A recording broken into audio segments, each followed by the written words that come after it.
और आप सबसे मैं विनती करूंगा, ये रामगढ़ की धरती है, ये रामगढ़ का प्यार है। एक बार जोरदार खड़े होकर और अपने स्थान पर तालियां बजाकर स्वागत अभिनंदन करिए माननीय मुख्यमंत्री महोदय का और हमारे प्रदेश अध्यक्ष जी का। स्वागत है भाई, स्वागत है। भजन लाल जी का स्वागत है, स्वागत है भाई, स्वागत है, स्वागत है भाई, स्वागत है। सभी कार्यकर्ता माननीय मुख्यमंत्री जी का, माननीय प्रदेश अध्यक्ष जी का, माननीय भूपेंद्र यादव जी का, माननीय राजेंद्र राठौड़ जी का, भाई सुखवंत सिंह जी का और सभी नेताओं का स्वागत आपके द्वारा हुआ है। और मैं आग्रह करता हूं पार्टी के जिलाध्यक्ष भाई अशोक गुप्ता जी से, हमारे लोकप्रिय प्रत्याशी जिनको आज आप आशीर्वाद देने के लिए आए हैं, भाई सुखवंत जी से, हमारे नौजवान साथी क्रांतिकारी नेता भाई जय आहूजा जी से और हमारे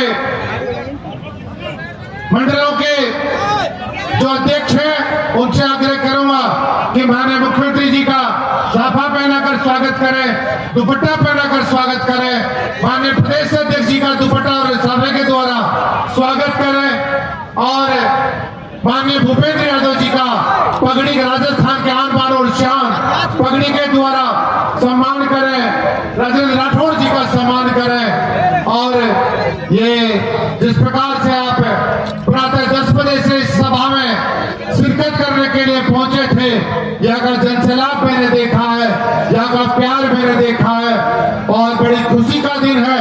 हमारे बीच में भारत सरकार के पूर्व जो कहते हैं वही करते हैं और करते हैं वही कहते हैं, यह मैं विश्वास है। और ये भी मैं कहना चाहता हूं कि हमने आपसे कहा था कि किसानों की सम्मान निधि बढ़ाएंगे।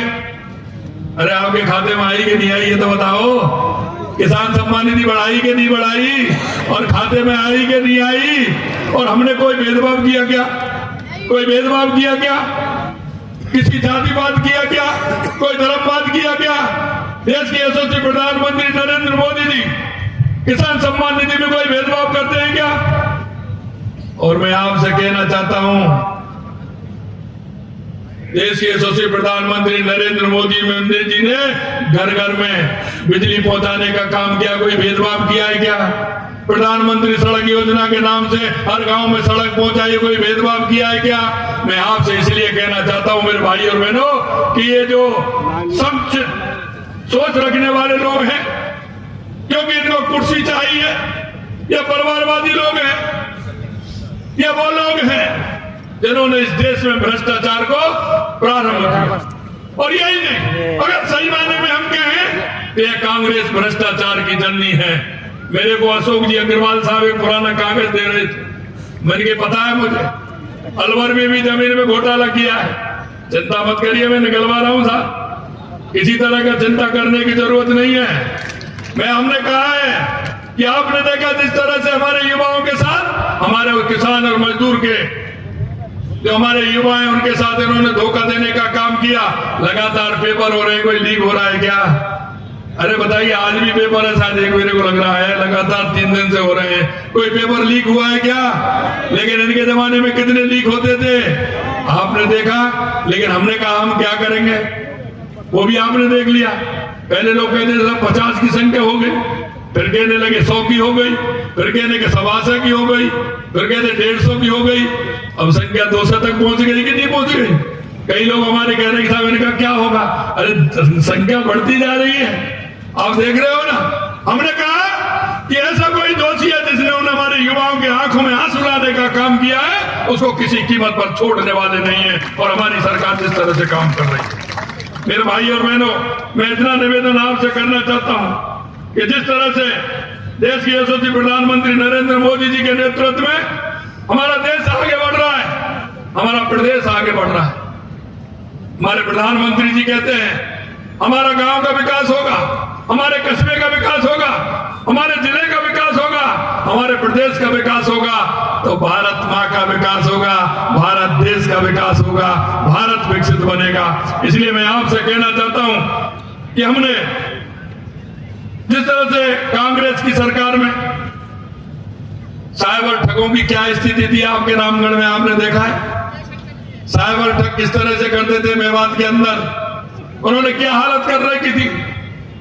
पूरे देश का 70% साइबर क्राइम होता था तो मेवात के इलाके में होता था। आज आपने देख लिया क्या स्थिति है, आ रहे ना पकड़ में। अब क्या कह रहे हैं, गांव गांव में पंचायत जुड़ रही है ना कि नहीं नहीं हम नहीं करेंगे, नहीं नहीं करिए, मालूम पड़ जाएगा कितना करते हैं। हुआ कि नहीं हुआ, कम हुआ कि नहीं हुआ, बताइए। गांव गांव में पंचायत हो रही है कि अब नहीं करेंगे। मैं आपसे कहना चाहता हूं, इन साइबर ठगों को भी सलाखों के पीछे भेज रहे हैं और आगे वो करेगा उसको भेजा जाएगा, ये भी मैं आपको विश्वास दिलाता हूं। मैं अंत में आपसे इतना कहना चाहता हूं, क्योंकि आज कार्यक्रम लगातार हैं, हमने बिजली के क्षेत्र में काम किया है, क्योंकि किसी भी प्रदेश के विकास के लिए, किसी भी जिले के विकास के लिए, तहसील के विकास के लिए आवश्यकता होती है कि उसकी जमीन की पूर्ति हो, पानी की पूर्ति हो और ठीक प्रकार से बिजली होगी तो उसका विकास होगा। हमने सबसे पहले हमारे पानी की व्यवस्था देखी पूरे राजस्थान के अंदर, और मैं आपसे कहना चाहता हूं कि हर जगह पानी की व्यवस्था होगी। ERCP के माध्यम से हमारे ये 15 जिले लाभान्वित होंगे, पीने का पानी भी मिलेगा, किसान को भी पानी मिलेगा, उद्योग के लिए भी पानी मिलेगा। और बिजली की मैं बात करूं, हमारे किसान भाई हैं, क्या स्थिति हो रही थी, लेकिन हमने कहा है कि किसान को आने वाले 2027 तक हम दिन में बिजली देने का काम करेंगे। और मैं आज आपको विश्वास दिलाता हूं कि 2027 तक दिन में राजस्थान के किसान को दिन में बिजली देंगे। और एक और मैं बात कहता हूं कि बिजली में हम सरप्लस होंगे, बिजली हम खरीदेंगे नहीं। इन्होंने तो कितना घोटाला बिजली में किया वो आपको पता है, लेकिन मैं विश्वास दिलाना चाहता हूं कि किसान को दिन में बिजली भी देंगे और रात को किसान आराम से जाएगा, दिन से छिपने से पहले ही घर पहुंचेगा, बच्चों के साथ खाना खाएगा, टीवी देखेगा, समाचार सुनेगा। क्योंकि नहीं तो किसान को क्या होता है, और तो घर आते हैं और किसान जंगल में जाता है अंधेरे में। इस तरह की बिजली की हालत है। मैं आपको कहना चाहता हूं कि इसको हमको भी हमारी सरकार करेगी। अंत में मैं आपसे इतना कहूंगा कि हमने जो घोषणा पत्र, संकल्प पत्र हमारा जो हमने वायदे किए थे, और आपके जो बजट की रामगढ़ के अंदर हमने दिया है, अरे ये तो एक राजस्थान की पहला बजट था, ये तो एक टेलर है, टेलर अभी तो ये तो टेलर है राजस्थान के बजट का। लेकिन आने वाले समय में राजस्थान विकसित राजस्थान बनेगा, राजस्थान विकास की ऊंचाइयों को छुएगा, राजस्थान देश का पहला राज्य होगा, ये मैं आपको विश्वास दिलाना चाहता हूं। मित्रों, मैं इतना कहना चाहता हूं आपसे कि हमने आवास योजना से लेकर के वृद्धों के सम्मान से लेकर के हमने जिस तरह का काम किया है, मैं आपको इतना ही ध्यान दिलाना चाहता हूं कि भाजपा ने इस मेवात की भूमि पर हमारे इस क्षेत्र में जो हमने काम किया है, इसको और हम बढ़ाएंगे। 10 माह के अंदर हमारे 10 वर्षों में केंद्र में और पिछले 10 माह में राजस्थान में भाजपा सरकार ने जो विकास के काम पर मोहर लगाई है, उसको और मजबूत करने का हम काम करेंगे। मैं अंत में इतना कहना चाहता हूं, आपका है अपना है, एक ऐसा व्यक्ति है जो एक जमीन से जुड़ा हुआ है। और मैं हमेशा कहता हूं कि जो जमीन से जुड़ा व्यक्ति होगा वो ही आप लोगों की पीड़ा को जान सकता है। कहते हैं ना, जिसके नहीं फटी विवाही वो क्या जाने पीर पराई। कहते हैं कि नहीं कहते हैं? अब ये तो आप में से ये 10 बंदो हम और 10 बंदो एक सी मानो। मंत्री को तो जान देना हमको कि गांव में क्या समस्या होती है, पानी नहीं होता तो क्या होती है, किस तरह की समस्या आती है, और किसान को किस तरह की समस्या आती है, गरीब को किस तरह से समस्या आती है। तो एक ऐसा व्यक्ति जो आपको पूरी तरह से जानता है, सुखवंत, ये पूरी तरह से आपको जानता है। इसलिए मैं आपसे आग्रह करता हूं कि हमारे सुखवंत भाई को ज्यादा से ज्यादा वोटों से जिता करके आप विधानसभा में भेजेंगे, ये मैं आपसे कहना चाहता हूं। तो आप कहें तो मैं माला पहना दूं? ऐसे थोड़ी। पीछे वाले क्या कह रहे हैं? पीछे वाले पहना दूं? तो बोलिए भारत माता की, भारत माता की, भारत माता की। आप सभी को, सुखवंत जी को ज्यादा से ज्यादा वोटों से जिता करके आपको लाना है। चलिए, बहुत बहुत धन्यवाद, बहुत बहुत धन्यवाद।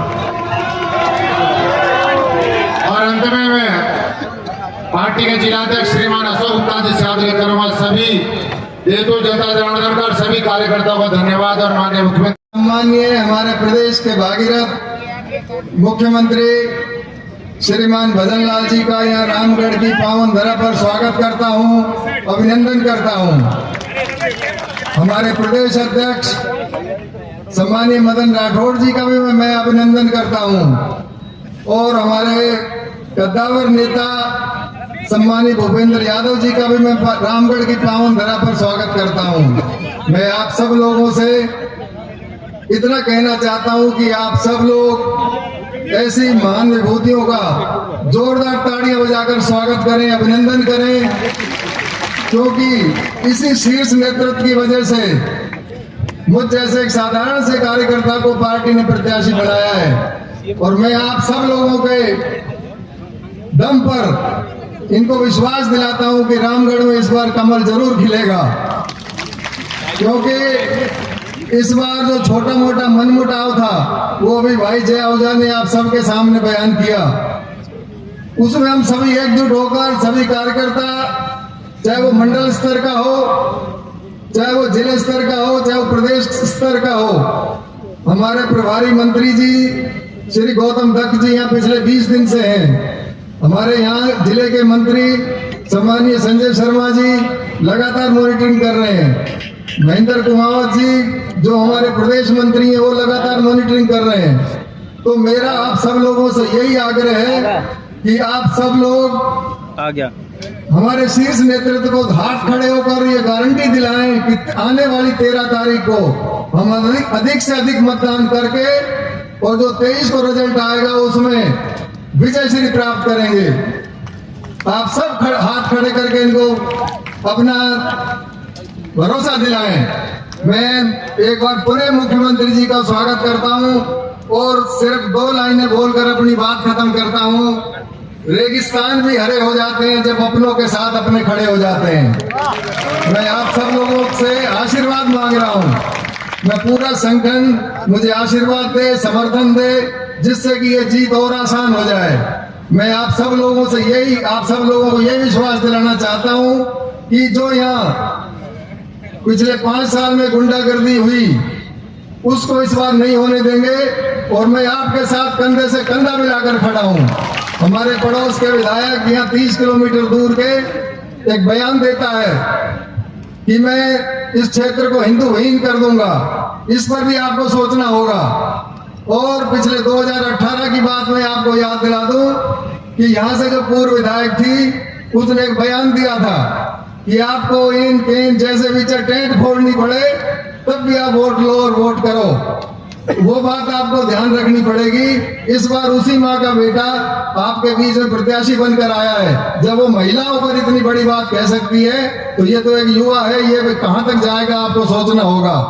मैं आप सब लोगों से आपसे यही आशा करता हूं कि आने वाली 23 तारीख को आप अधिक से अधिक मतदान करके, क्योंकि अपन गली चौराहे पर बातें बहुत करते हैं लेकिन अपना मतदान कम रहता है। आप सब लोगों से हाथ जोड़ के आग्रह है कि अधिक से अधिक मतदान करके आप मुझे आशीर्वाद दें, समर्थन दें और सम्मानीय मुख्यमंत्री जी को मजबूत करें। धन्यवाद। जय हिंद, जय भारत। भाई सुखवंत सिंह जी ने आप सबसे अपील की और आशा नहीं पूरा भरोसा है रामगढ़ की धरती है। भाई सुखवंत सिंह को राजस्थान की विधानसभा भेजने का आप लोग काम करोगे। एक बार एक आवाज बुलंद कर दीजिए, भारत माता को प्रणाम कर लीजिए, लेकिन दोनों हाथ खड़ा करके ताकत दिखाइए राजस्थान की विधानसभा तक भाई सुखवंत सिंह को पहुंचाने का हम लोग काम करेंगे। भारत माता की, भारत माता की, वंदे वंदे। और मैं आमंत्रित करता हूं राजस्थान भारतीय जनता पार्टी के मुखिया, राज्यसभा के सांसद बड़े भाई मदन जी राठौड़ साहब को आप आए और जनता जनार्दन को संबोधित करें। हमारे मदन जी राठौड़ साहब रिकॉर्ड करेंगे मदन।